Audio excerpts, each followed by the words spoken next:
This podcast is sponsored by BetterHelp. After experiencing trauma, I went to therapy, and my therapist guided me through a difficult time in my life.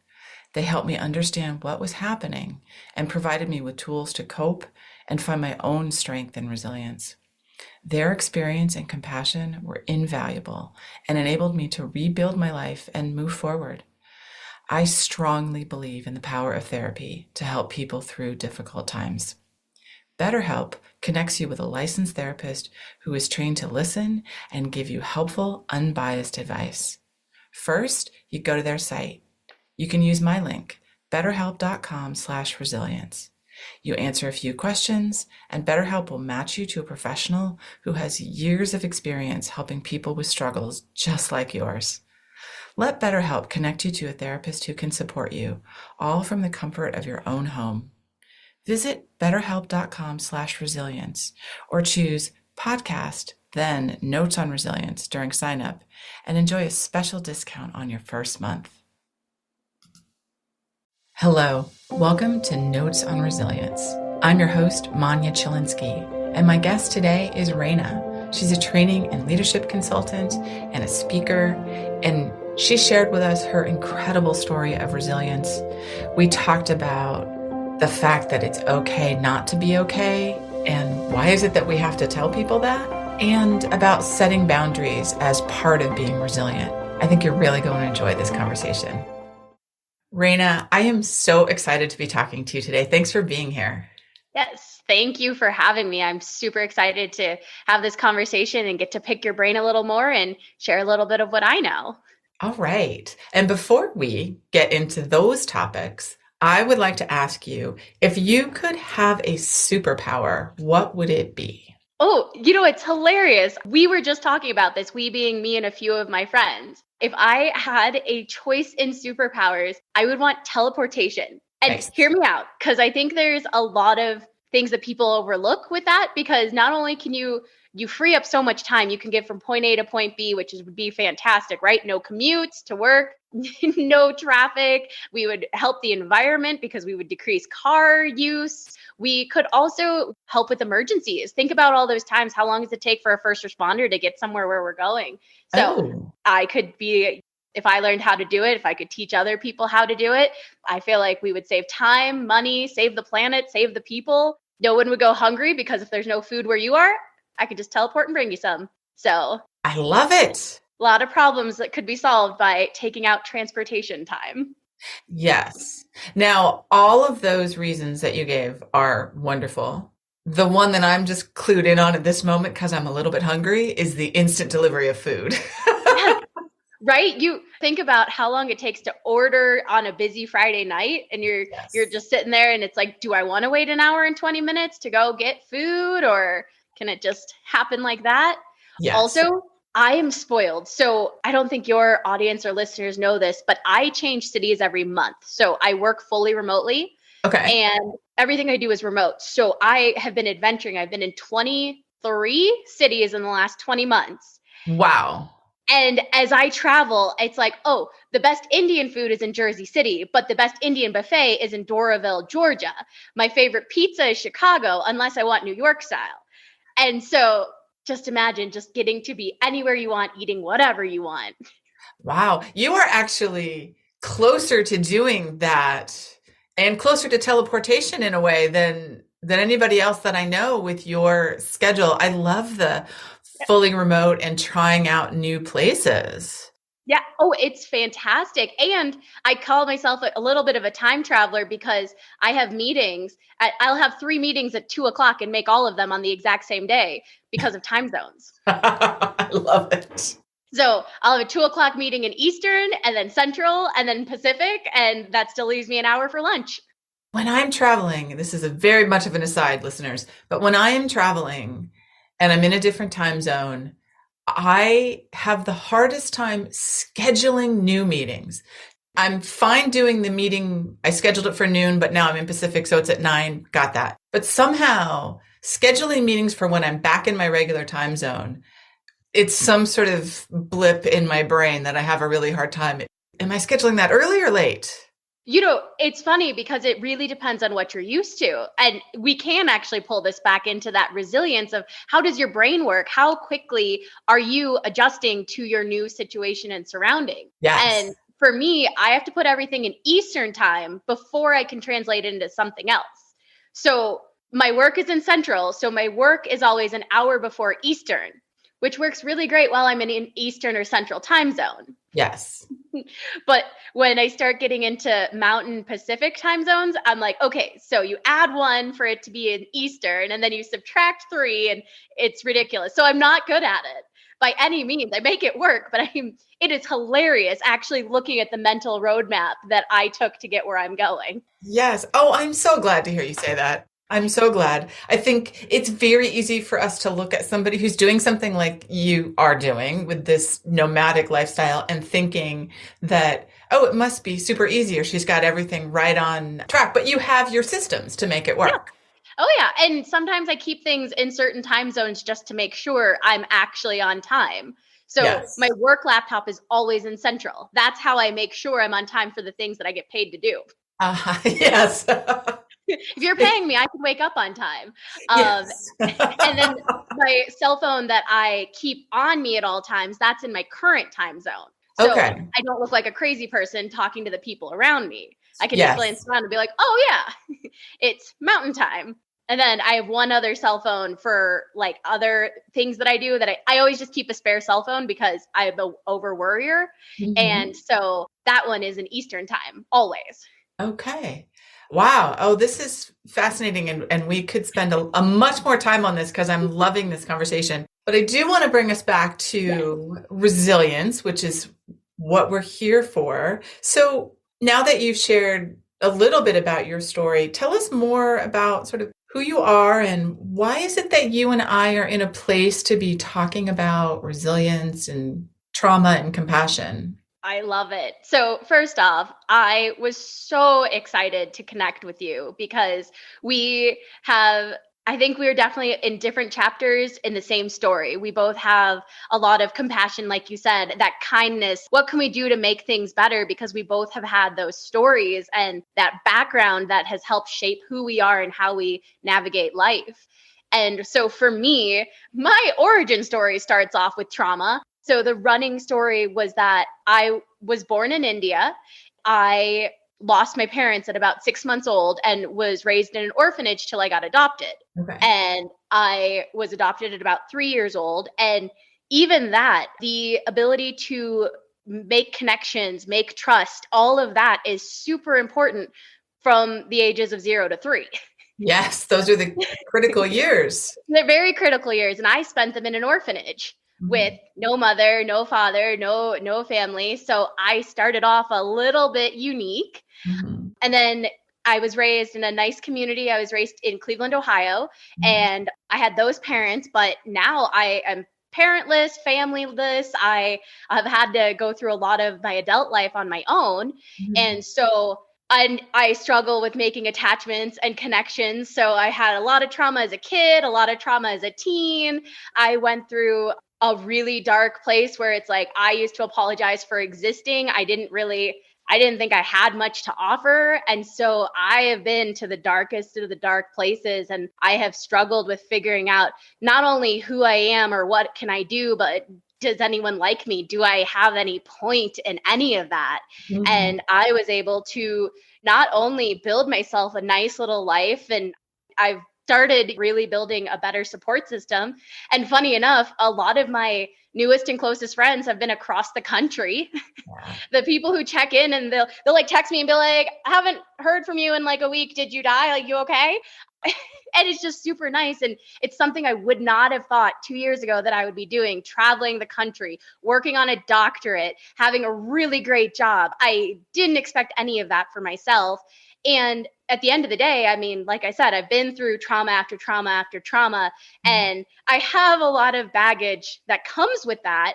But Yeah. I've also learned how to take those bad parts and how to navigate them and make them good parts. And I have a different level of kindness and compassion and understanding that other people wouldn't understand or wouldn't be able to provide because I've been there. I have personally been there. I have helped other people who have been in similar but not the same situations. Mhm. And so I now speak on creating a positive self-concept, what techniques you can do to build more self-confidence, self-esteem, self-love, which is one of my personal hardships. Even to this day, I have to tell myself sometimes, like, that voice in your head is being mean.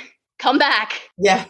You know you're not worthless. You know that you're deserving of love, and not everyone out there is just trying to use you. Like, it's a constant need to pay attention just to make sure it doesn't go out of control, if Yes. that makes sense. Yes. And I also speak on holistic leadership. So how to be a leader and actually care about people's mind, bodies, and spirit, because we should not live to work.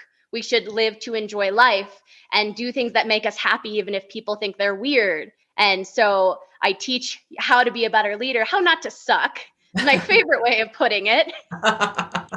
And my way isn't the only way. My way isn't the right way for everyone, but I can speak about it. I can offer suggestions, tips, tricks, research, stats, whatever have you. And it's up to the person if they're going to take it and what they're going to do with it. Right, right. Wow, Rayna, you have demonstrated much resilience in your life.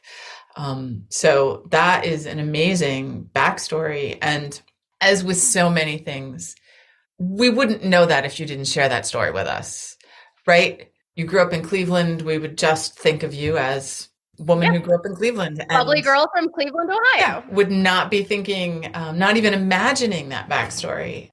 So thank you for sharing that. And I'm just so impressed with how you have created this beautiful life for yourself because of or in spite of your experiences. A little of both, right? And I think you bring a really good point to the table, is that I am comfortable enough to talk about it. I do make some really dark jokes sometimes. I will skip them for right now. But I didn't used to. You put a smile on your face. You say everything is fine. Think about the number of people you ask in a day, like, hey, how's it going? And they say, like, I'm fine, living the dream. Think about it. And I always, as a leader, and honestly, as a person, I try to ask twice. If I get any canned, cliche, generic answer, Yes. I say, are you sure? Like, you could tell me, because I genuinely am asking. Yes. And I think that's having more people actually ask for an actual answer rather than the going through the motions. Yes. But I also think that it gets better when you start admitting that you aren't having a good day, or that you do have trauma, or that you need some help with the resiliency that you need in your life, however you want to put it. And I think it's beautiful when people open up, but I also think we don't do enough as a society to allow for people to share. Yes. Yes. I look crazy when I'm like, oh yeah, I'm a double orphan. Yes. No one wants to know. Yes, we've all earned the right to share as much of our story as we want. And I think, like you said, we aren't great at giving permission that, you just get to be who you are and you can share your story. The challenge, I think, is because how are you? I'm fine has become just a shorthand way to acknowledge another person's presence in your space. Mm-hmm. At the bagel shop, how are you? I'm fine. And we know that in a lot of those cases, that isn't a real question. It isn't really, how are you today? I like your way of asking it twice, because then that second time is the real question. Mm-hmm. It's not the, pro forma, I'm saying this because you're another human near me and I need to say something. It is I want to know how you are doing. And I was just talking about this in another episode of the podcast, but sometimes just that second question, how are you? No, how are you really? Mm-hmm. By asking that question, somebody can feel really seen. And sometimes that's what someone's looking for. Just see me, recognize me, not necessarily in the deepest possible way, but I think we're used to not seeing each other, even in all these interactions we might have during a day. I think I agree so much. we have all of this technology and we have all of these people around us, unless you're living in a rural 200-person town, but we don't take the time to connect like we used to. And obviously, I'm too young to be saying like back in the olden day. But I've always heard stories about like you would talk to your neighbors, you would borrow sugar, you would drink on porches and patios and have block parties. And we don't do that anymore. I mean, I travel, and so I have to actually put effort into joining the communities that I'm in, and I love that. I purposely do it, but if I didn't put in the extra effort to meet the people around me, I would never know them. I could have been traveling for 2, 3, 4, 5, 7 years and never build a connection if I Yes. didn't put in that effort myself. Yes. It is, again, I also can't really speak to the good old days, whenever those may have been. But I do think it can be harder to make connections these days without a specific effort. And I don't know that life is more complicated, but I do think the media we consume, the things like we can talk to people on Zoom versus perhaps spending time in real life with them, can just change how we are able to interact with each other. Adding to that, just how we interact with people, if you think about the lack of formality and the lack of kindness in Zoom conversations with your coworkers. I very frequently forget to say good morning before I'm like, can you do this thing? I work remotely. I love remote work. I am 100% for it. I will never go back to an office, but I catch myself forgetting that the person on the other side of that Slack message is a person. Yes. And so I do think that is something that we're going to need to pay attention to. Yes. I am likely to start a text message to someone with a salutation. Hi, Rayna. How are you? Here's this piece of information that you wanted. And most people don't, and there isn't necessarily a need for it, but I still can at times feel I need to start the conversation. I need to kind of have an introductory piece. I'm interrupting this person's day. So that's a little old-fashioned of me, I know. I love it though. I don't think that everything has to be new-fashioned. Oh, I like I that. think there's a ton of great things that are old-fashioned. I say we keep the good and then we get better. Yes, right? I agree. I'm on board. And I love your emails, Eve. Like every time you send an email, you're so polite. And it is, hi, Rayna. Hope you're doing well. It was so great to talk to you. I love your emails. Oh, thank you. Yeah. And when you said, even when we connected on LinkedIn, I was just like, oh, she said hello. Like no one says hello to me. Well, I'm glad. So my communication manners, which were developed in the pre-texting and pre-email days, have carried through. So I think that goes back to that kindness, right? It's just those little things are the things that matter. And to me, they matter. So we have that connection. To people who it doesn't matter, they're probably not going to notice, but it doesn't hurt. Right. And you shouldn't change how you do it. If it makes you happy, that is your choice. That is your behavior in this world. And I don't think anyone else should have an opinion on that. Well, they can have an opinion, but I don't necessarily need to listen to that opinion. You're correct. Everyone's allowed to have an opinion, but part of being strong and getting over past trauma or being a stronger, better person in the future is setting your boundaries and setting who you are and how you want to represent yourself and what you do about that. So your little things are, personal nice greetings on emails. And I always make sure anyone who is shorter than me, I ask to climb on the shelving for them to reach the top.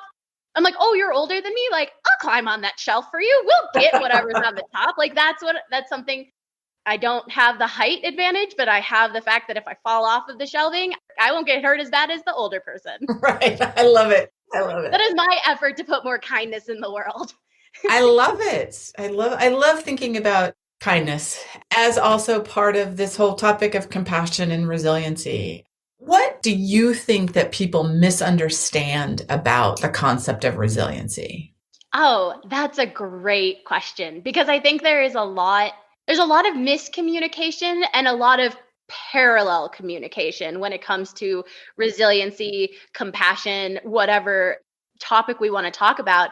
I think that a lot of people see anyone who's working on their resiliency or working towards healing, I think there's a whole facet of people who find that to be weakness. Mm-hmm. Like, instead of trying to heal my trauma, I'm supposed to shove it down and act like it wasn't there and then just be fine. And so I think we have a couple different ideas on what to do about it. Some people say ignore the problem, it doesn't matter. Some people say, like, oh, the young people are weak because they aren't putting the effort in. They don't have those coping skills. They don't have that resiliency. You have people like us where we're just like, no, we want to talk about it. We want to bring it to the forefront, even if I can't fix you. Oh, you can't see me. I'm putting quotes there because I obviously can't fix anyone without their permission and without them helping.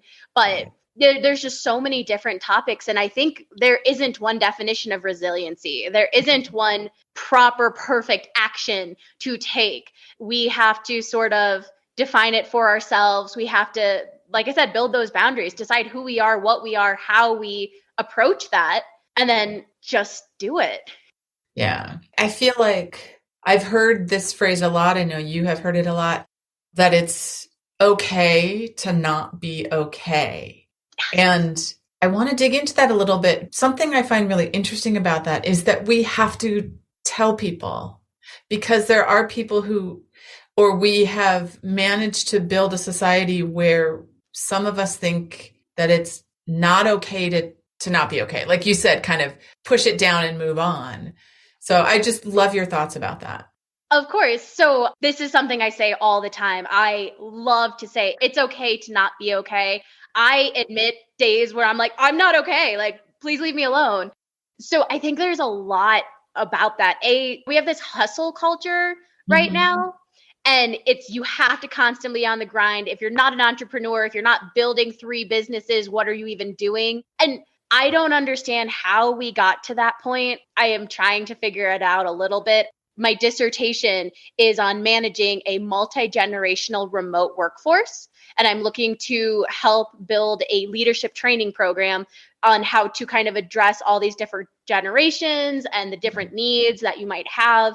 And then also, how are you going to be a good leader if you never meet or see a person in real life, right? There's all sorts of different things you have to navigate. Right. And with that, you know, I see a lot of people where they're sending emails at 10 o'clock at night. And it's like, well, why aren't you answering me? It's outside of business hours.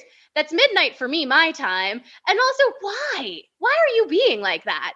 Have some downtime, calm down. That constantly going, constantly trying to be better. Are you actually doing any more? I'm guessing the answer is no. And I'm fairly certain from the use cases I've seen, you're going to burn out. You're going to have these problems. If you just calm down a little and you said, hey, you know what, let me stick within my work hours. Let me, admit when I need a helping hand instead of working an extra 5 hours to do it myself. Right. We've just set this precedence where you don't ask for help. Everyone has to do it on their own. And same with just kind of emotional stability. The number of times we don't talk about having a bad day with anyone except for our 1 or 2 close go-to people. Mm-hmm. Back to that, how are you doing? Actually answering the question is part of the first step of branching out and making it more acceptable to not be okay. Right.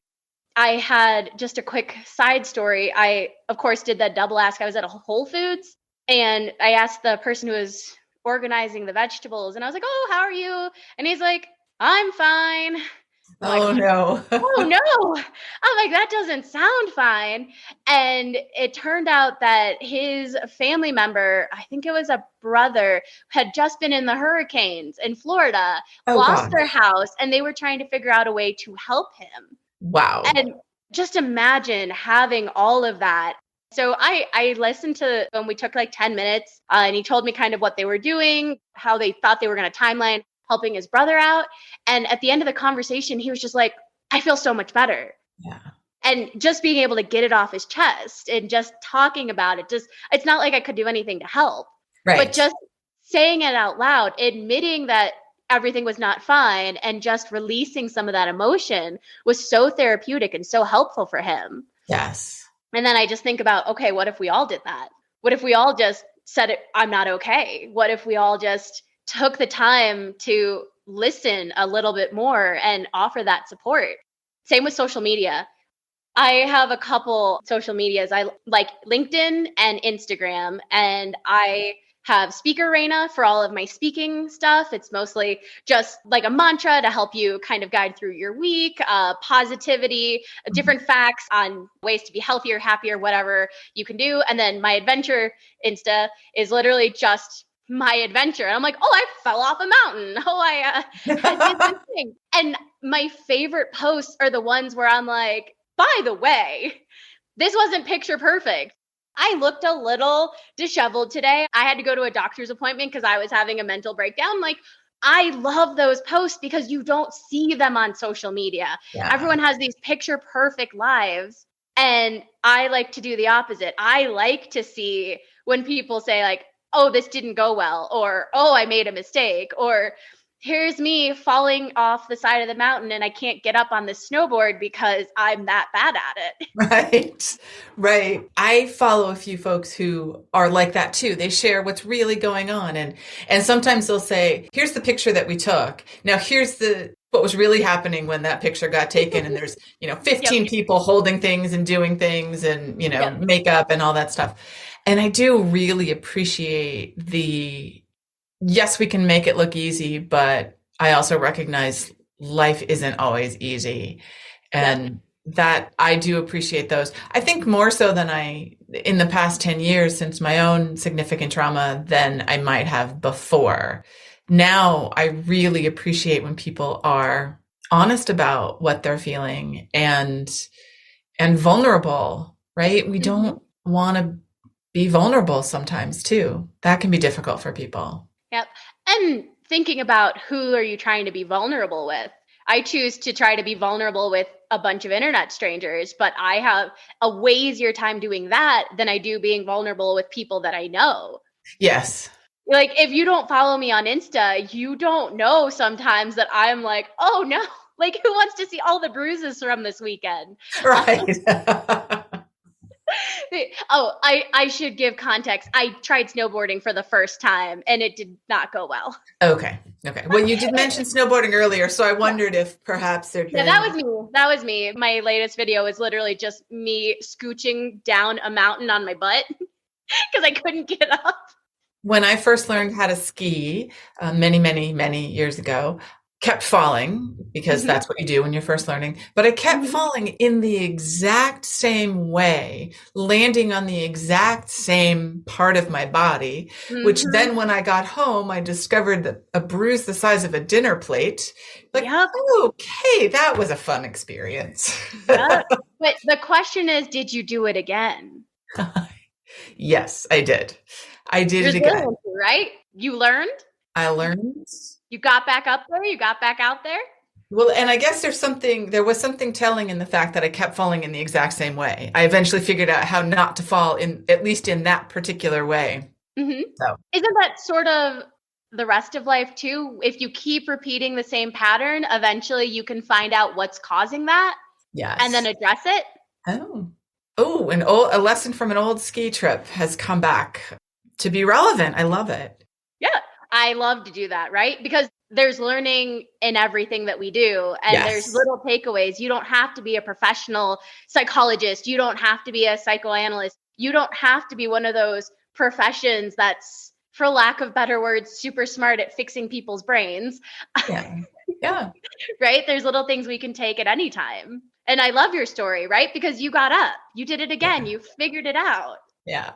Although I will admit, I am not now a skier. So it did not last. It did not become a lifetime habit, but that is okay. That's okay. Because I still got up after the fall. I think there's a difference, right? Between trying again and realizing it's not for you. Yes. Or just giving up. Like, okay, which is legitimate. You can keep falling and decide you don't care about learning how to do it right. Oh, I am pro quitting things. I like that. I am. There are things you should try. You should give it the good old college try, put in the effort. But if it's not for you, it's not working, it's not bringing you joy, it doesn't bring any benefit to your life and you don't have to, quit, leave it. Put your time and effort into something that matters, that you can get good at, or that does have impact on your life. I am pro quitting bad jobs. I am pro quitting bad hobbies. I think that's an unpopular opinion, but I say quit. Well, hey, listeners, you heard it here. If you need permission, rewind, listen for the last about 30 seconds. You do have permission to quit. There's certain things, bad jobs, relationships that aren't serving you. I love it. Thank you, Rayna, for that. Yeah. And you've had such a fascinating life and such interesting experiences. What do you think is the most important lesson that you have learned about resilience or compassion just because of who you are? Oh, that's a tough question. There's so many. I think the biggest thing I learned is that I am so much more capable Mhm. than I thought I was. Mhm. Because when I put my mind to something, oh, it gets done. And you think about it, I was told that I had attachment issues and I was never going to be able to form normal attachments with people. And Mhm. like, rude. Don't tell a 5-year-old that. Oh my gosh. They're like, oh, you have reactive attachment disorder. Good luck. Wow. And so there's a lot of things out there. And what I've learned is other people don't get to limit you. You can Mhm. tell me whatever you want. You can have your opinion. Quite frankly, sometimes I don't want it, but you are welcome to have it. And what I have learned is very rarely, there are a few times that someone else's opinion is 100% correct and I can't do anything about it. But for the most part, I'm going to do what I want to do. And sometimes it takes effort. I have to do the research. I have to figure out exactly how I need to navigate doing whatever. But you don't get to tell me what I can and can't do. I'm Right. going to decide that. Right. And I that was love one of the that. biggest takeaways is it's on me. My healing is on me. If I wanted, and I was an angry ball of angry in my undergrad, I took up yoga because I was trying not to get arrested because I was definitely going to hit the wrong person at some point in time. Mhm. And that's not what I wanted to be. I didn't want to be an angry person. I didn't want to be a person that was constantly sad and angry. I wanted to have good feelings. I wanted to be happy. I wanted to be comfortable in who I am. So Mhm. I did. And now Yeah. I'm teaching other people, you can do it too. I can't do it for you. But Right. whatever society has said, whatever your bully, your abuser, your terrible boss has said, they don't get to decide. Yeah. You Oh, I know, like that. they don't. And it's not easy. Trust me. It takes work, it takes effort, but if you want it, you can put that effort in and you can change your mind because Yes. I started off wanting to be a child psychologist until I realized I did not want to be a child psychologist. So my undergrad is in psychology. And then I realized that there was more money in business. So my master's is in business. Mhm. And then I realized what I truly enjoy professionally is training, development, process improvement. I like to teach people and I like to make it better. Mhm. And so now I'm getting a doctorate in organizational leadership and innovation. Nice. And Nice. I'm a training manager for a software company. I'm a professional speaker. I am teaching. I am training. I'm doing what I want. I love every second of it. And I know in 5 years, if I want to change my mind, I can. But right now, I'm good with what I have. Yeah. Oh, I love it. I love it. Well, Rena, I know that we had a whole list of topics that we were going to get to, and I'm not sure we touched on all of them because I just loved our conversation. So, and we're just getting near the end. We're going to need to wrap up. So, let me ask you, what is one question that you wish I had asked you, and then how would you have answered it? Your questions are so hard. Let's see. Usually I get a chance to address your audience. You say, if you could tell something to the audience, what would you say? So let me wrap up our absolutely fantastic conversation just with some words of encouragement. For anyone who's listening, this is a resiliency podcast. This is about compassion and kindness. And so for anyone who's listening, let me just tell you, you can make a change now. You can choose to change in a few months, a few years.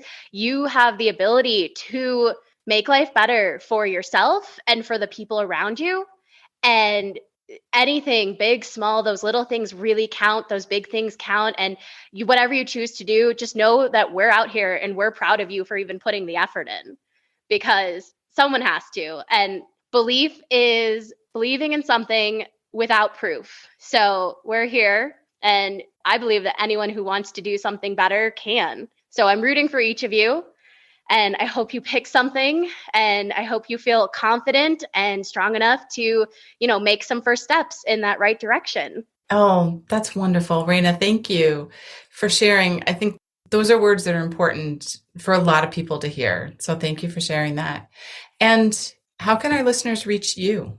Yes. Oh, I absolutely love anyone to connect. So I am on LinkedIn. So Manya will probably put this in the description, but my full name is Rayna Steigman. I don't typically use the last name, but it is there. So connect with me on LinkedIn. I'm Speaker Rayna on LinkedIn and Insta. And then if you do want to hear about my adventure and advice that I can give you along the way that I've learned, that's on Insta, and that's Adventure Rayna. And please send me a message, say hello, tell me something that you've decided to do or take away. Also, on Tuesdays, I always ask all my followers and anyone who will listen to tell me something good. And I genuinely want to hear it. So if it's personal, professional, whatever it is, look for my posts and just tell me what made you happy within that week. Oh, I love it. I think you're going to get a lot of comments, and we will put all the links to those in the show notes so folks can get in touch with you and start following you and learn about you and your work. Rayna, thank you so much. This was a lovely conversation, and I'm so glad that you and I met and that we are now going to be connected. Yes, I'm super happy to connect with you, and whatever I can do to help you on this amazing mission and journey that you're on, please let me know, because this isn't a one and done. Yes. You're stuck with me. I hope not. I'm so glad that's true. Thank you. And thank you to our listeners for joining us today, and look forward to seeing you on our next episode.